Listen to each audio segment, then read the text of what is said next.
Parents and entitled brother who cannot handle birthday parties. When I was 14, something happened that I still think about today. I'm 20 now, and I have a brother who's 6 years younger than me. He was diagnosed with high-functioning autism when he was 4, and my parents started coddling him a lot after that. While he seemed normal most of the time, he was incredibly spoiled and knew how to use it to his advantage. He almost always got his way. If I had something, he had to have it too. This meant we had doubles of nearly everything. On the rare occasion he had something I didn't, he made sure to rub it in my face. When I was 11, I begged my parents for a 3DS for my 12th birthday. I was so excited when they got it for me, but then they told me I had to let my brother use it whenever he wanted, or they would take it away. And they did, frequently. One day, my aunt came over and saw my parents taking the 3DS out of my hands to give to my brother. She got really angry and called them out for being unfair. Embarrassed, my parents gave the 3DS back to me but later blamed me for causing the situation. A few days later, they bought my brother his own 3DS as a surprise, making it clear that he'd always get what he wanted. Birthdays were another big problem. At both my parties and other people's, my brother would throw fits if he wasn't the center of attention. He would loudly complain that he wasn't getting gifts or that he didn't get to blow out the candles. My parents often tried to cater to him, which got us kicked out of a few parties. Eventually, kids at his school stopped inviting him to their birthday parties altogether. For me, birthdays were one of the few times I could feel special. But even then, my brother found ways to ruin them. On my 13th birthday, my parents spent most of the day focused on him instead of me. At one point, they even asked if I would let him blow out my candles because he was upset and pouting. I refused. I wanted that moment for myself. My parents called me spoiled, but my aunt stepped in again and scolded them for always favoring my brother. She pointed out how he always got more attention and how unfair they were to me. Other adults at the party agreed with her, leaving my parents embarrassed. Meanwhile, my brother threw a massive tantrum. He cried because he couldn't blow out the candles and, in anger, tried to spit on my cake. Thankfully, my aunt stopped him just in time and gave him a firm lecture. He ran crying to my mom, who comforted him instead of addressing his behavior. The other adults criticized my parents for their actions, and they promised never to ask me to let my brother blow out my candles again. However, the rest of the party felt awkward.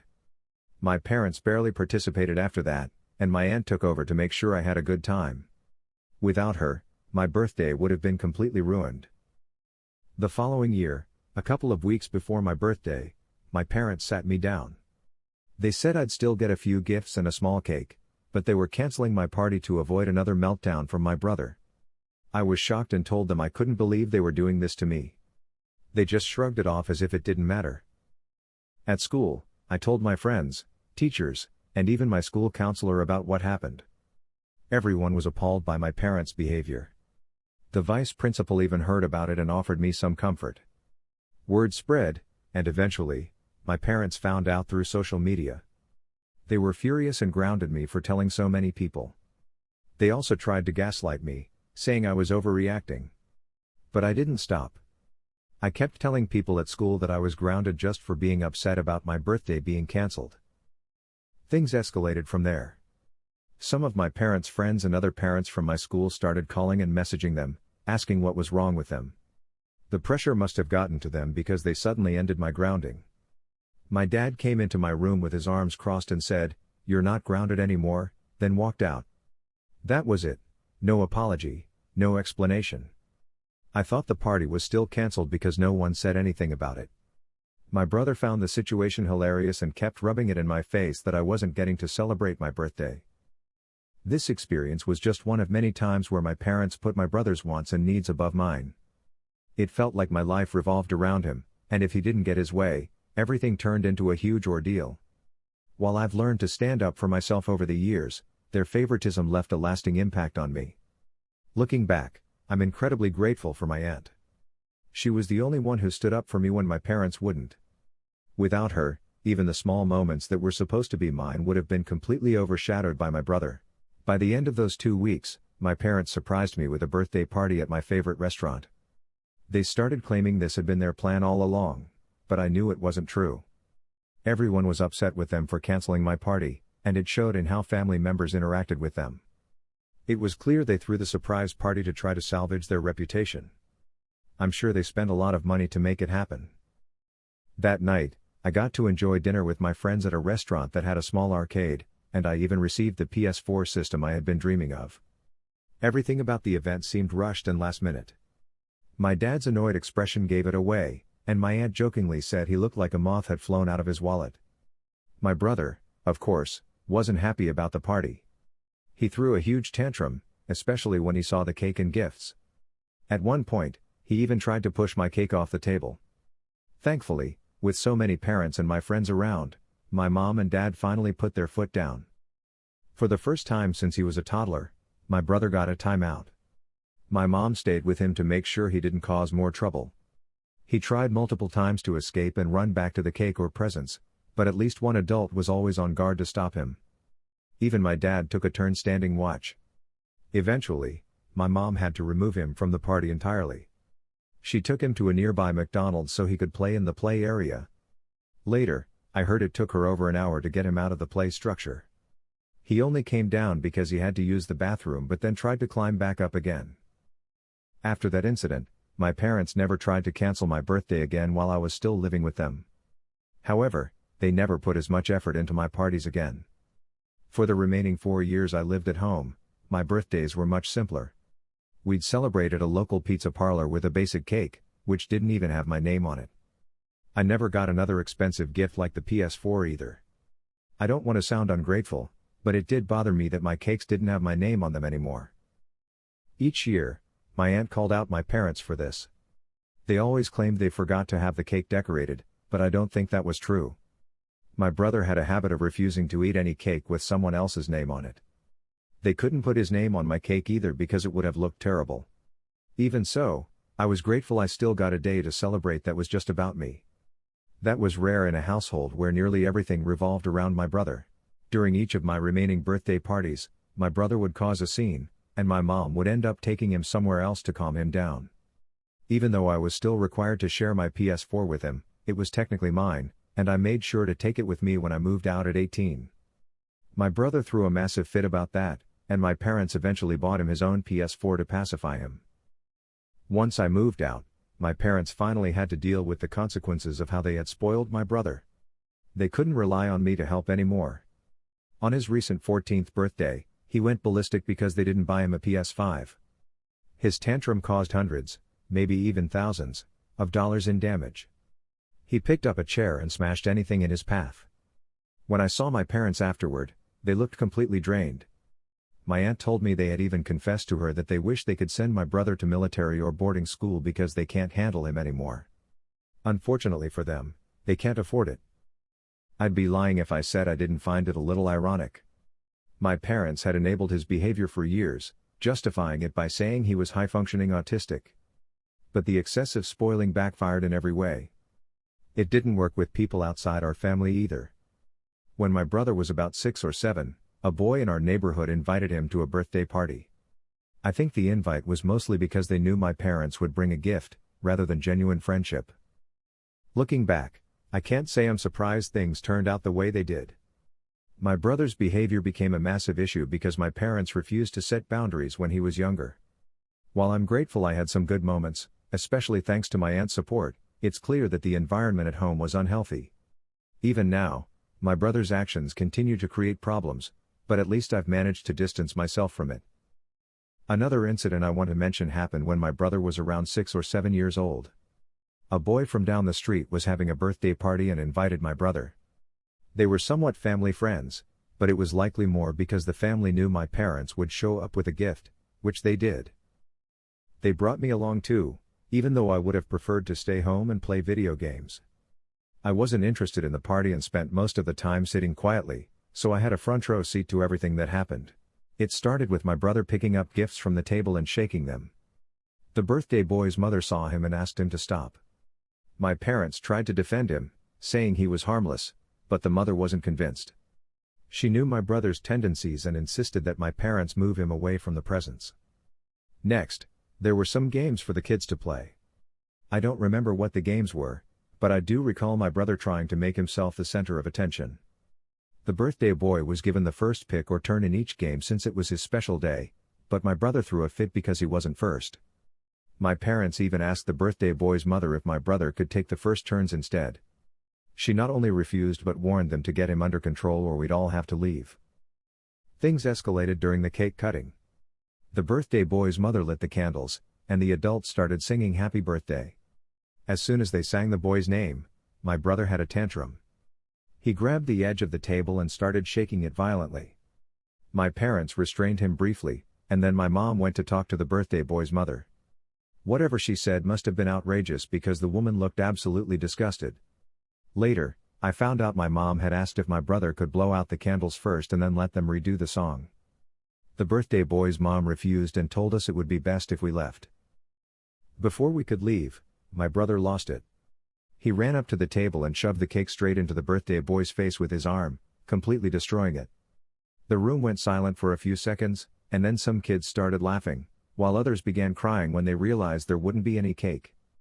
The birthday boy, understandably, burst into tears. The adults were horrified, but my parents didn't seem to share their reaction. My mom hugged my brother tightly and, in true Karen fashion, said the entire incident could have been avoided if they had just let my brother blow out the candles first. The birthday boy's mom was understandably furious. While cleaning chocolate cake off her son, she yelled at my parents to leave. As my mom started dragging my brother out, he broke free and tipped over the table holding all the presents. At that point, I grabbed him and held him in a headlock until my parents could get hold of him. Feeling mortified, I apologized profusely to the birthday boy's mom and told her I didn't support my parents' behavior. At just 12 years old, I found myself apologizing on behalf of my own family. My dad, clearly embarrassed, yelled at me to hurry up or walk home. I chose to walk, as we lived just a quarter mile down the street. I stayed behind to help clean up the mess my brother had made. The birthday boy's mom thanked me and said I was a good egg despite my brother being, in her words, rotten. Someone went out to buy a replacement cake while the birthday boy took a shower to wash off the mess. Once everything was cleaned up, they redid the birthday song and managed to salvage the celebration. After the party ended, the birthday boy's mom handed me a handwritten invoice for the cost of the destroyed cake. She also included a note threatening to call the police, as someone at the party had filmed the entire incident. I brought the invoice home to my parents, who were furious when they read it. Begrudgingly, they gave me the cash to take back to the lady, and I did. That was the end of any interaction between my parents, my brother, and that family. They cut all ties after what happened. Unfortunately, this wasn't the last time such an incident occurred. A few months later, at another birthday party, my mom pulled the same stunt. She asked the hosts if my brother could blow out the candles first, making up excuses to justify the request. When the parents refused, my mom acted like a Karen again, and my brother tried to knock over the cake. This time, I was ready and intercepted him before he could cause any damage. Predictably, we were asked to leave. Looking back, it's no wonder families in our neighborhood began avoiding us. My parents' inability to set boundaries for my brother, and their constant enabling of his behavior, only made things worse for everyone involved.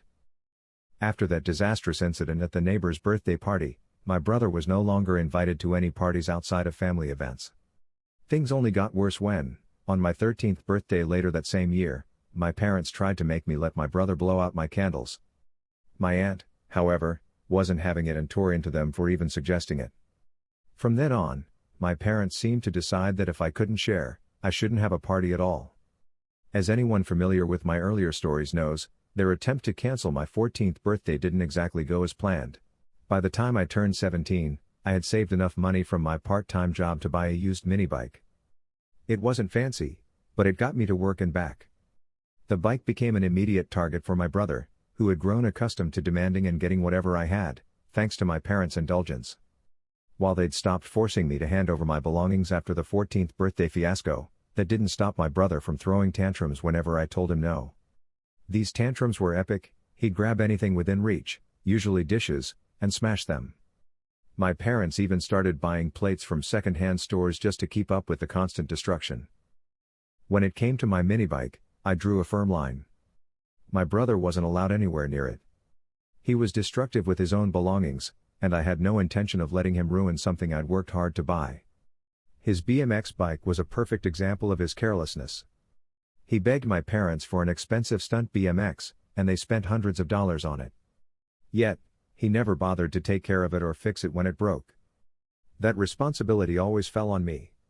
Flat tires, broken pedals, snapped brake lines, whatever it was, I was the one who had to repair it.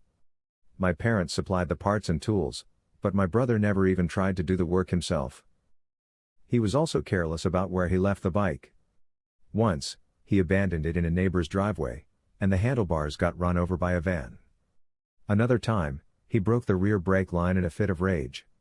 While some wear and tear, like flat tires, was normal, it irritated me that I was constantly being called over to fix problems he could handle himself. So, when it came to my mini bike, I stood my ground. I wasn't going to let him take it for a joyride, especially given gas prices and the bike's value to me.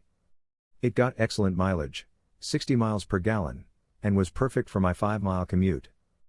But that didn't stop my brother from trying to get his hands on it. About a month before his 14th birthday, my parents called, asking me to come over and fix his BMX yet again. This time, the rear tire was so worn it was down to the threads. I agreed to help because they offered to pay me. It was a scorching hot day, nearly 100 degrees, and after finishing the repair, I sat down for a bottle of water. My brother had been watching me work, wearing his helmet, which I assumed meant he was eager to ride his bike. But as soon as I turned my back, I heard the unmistakable sound of my mini bike starting up outside. I bolted out of the garage just in time to see my brother speeding down the street on my mini bike. I was furious. My parents tried to play it off as no big deal, but I wasn't buying it. When I refused to let it slide, they promised to get the bike back right away. Their idea of right away, however, was just waiting until my brother returned on his own. I wanted to call the police, but I wasn't sure if it would be considered a domestic issue. An hour later, my brother finally came back, miraculously without having crashed. But when he saw me, he immediately took off again, pushing the bike until it ran out of gas. My parents had to drive out to pick him up. To say I was livid would be an understatement. My parents handed me $40 and rolled their eyes, claiming it wouldn't happen again. I warned them that if it did, I'd call the cops next time. Whether or not they believed me, they seemed to take the threat seriously. After pushing my bike to the nearest gas station to refill the tank, I told my parents that if my brother wanted a mini bike so badly, they should buy him one. That's when they pulled a complete 180. They said he wasn't ready for such a responsibility and that mini bikes were too dangerous because they were essentially motorcycles. The hypocrisy was infuriating. They had just let him steal mine and ride it recklessly for hours, yet they claimed it was too risky to get him his own. I've grown used to their double standards over the years, but this incident left a particularly sour taste. My brother got away with so much simply because my parents refused to hold him accountable. As for me, I've learned to stand my ground and protect what's mine, because if I don't, no one else will. The last time I visited my parents' house, my brother was in full-blown punishment mode, grounded for the birthday rampage I mentioned earlier. To make sure nothing happened to my bike while I was inside, I took the precaution of pulling the spark plug wire off before entering. My brother was glaring at me from his window as I drove away, so I just waved at him in a goofy manner and left. A while back, someone commented on my story, suggesting that my parents should sell some of my brother's things to make up for the damage he caused. Surprisingly, when I brought up the idea with my parents, they immediately agreed. It was as if a light bulb went off for them. They seemed to realize it was a way to recoup some of the losses from the birthday fiasco. So, over the weekend, they held a huge garage sale, and I was there to help. They sold everything: my brother's bike, all his video game consoles, and nearly every electronic device he owned. I could hear my brother crying from his room as I helped with the sale. It was clear he was devastated. He had an impressive collection of gaming systems: a GameCube, Wii, 3DS, Switch, PS2, PS3, PS4, Xbox 360, Xbox One, and a ton of games for each. And they sold every single one. I was tempted to buy something from the sale, but I knew better. If my brother found out that I had something that used to belong to him, who knew what kind of tantrum he'd throw? So I refrained. The bike alone sold for $30, and they also sold his TV, RC cars, drone, and pretty much every other electronic item he had. They were even in the process of selling his gaming PC online, along with a cheap laptop, though it had mostly been used for school, and he was restricted from using it for anything else.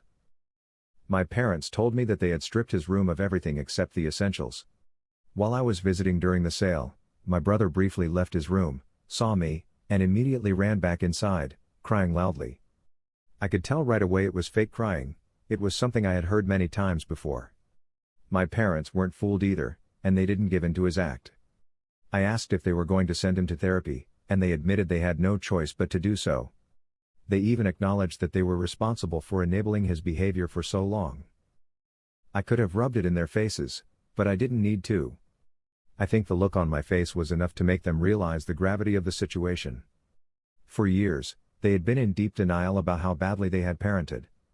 Friends and family had been telling them for a long time that they had gone way too far in spoiling my brother, and that it would eventually catch up with them.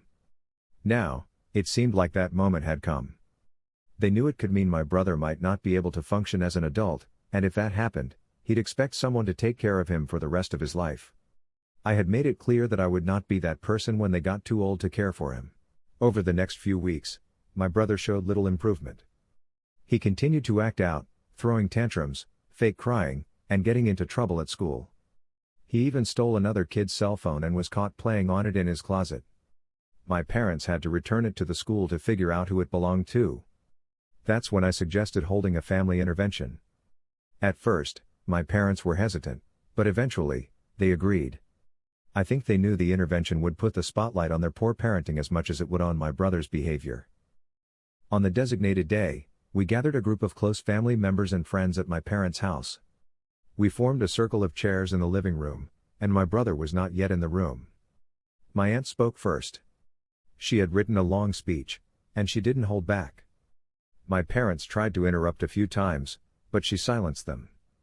When it was my turn, I also read a speech I had written. I laid out everything I had experienced over the years, from my brother's behavior to my parents' enabling. I wasn't going to hold back anymore. After me, my grandparents spoke, and it went around the room from there. My mother was crying, and my father just held her. They both apologized to me, saying they had been terrible parents and ruined my childhood. I would never get that time back. My aunt spoke up loudly, saying that it shouldn't have taken this for them to realize their own hypocrisy. She told them they needed to do better, not just for my sake, but especially for my brother's sake, so he could grow up to be a normal, functioning adult. Then my brother was brought into the room. He was seated away from my parents to prevent my mother from coddling him when he got upset. It didn't take long for the family to lay into him. He tried to argue and fight back, but it was clear that he couldn't escape the truth. The intervention had been a long time coming, and it was time for him to hear the consequences of his actions. When my brother's only excuse for his behavior was, "If only they just let me have my way," we all made it clear that the world doesn't work that way. He tried to get help from our mother, but she refused to look at him. In response, he began huffing dramatically and pretending to hyperventilate, eventually throwing himself on the floor. It wasn't the first time he'd done this, so my aunt just told him to stop milking it and get up. In response, he screamed at her, saying that we were all ruining his life and wished we were all dead. My parents were horrified by his outburst, but my brother refused to get up from the floor, continuing to act as though he was having some sort of medical emergency. He was met with no sympathy from anyone. We let him lay there while each of us calmly explained why we were there and what needed to change. Every now and then, he would scream at us, but he didn't move from where he had collapsed. The scene dragged on, and eventually, one by one, everyone started to leave. My parents had to physically drag him back to his room because he refused to get up off the floor. He's not used to being met with indifference, especially not from our parents. It's clear this is going to be a long and difficult journey, but my aunt has offered to help pay for therapy, and my parents have accepted. Hopefully, therapy will help my brother start to understand the consequences of his actions. For those curious about the backstory of my brother's birthday rampage, it all started because he didn't get the PS5 he wanted. He became enraged and grabbed a chair, smashing anything he could get his hands on. That was the final straw for my parents, and they grounded him severely.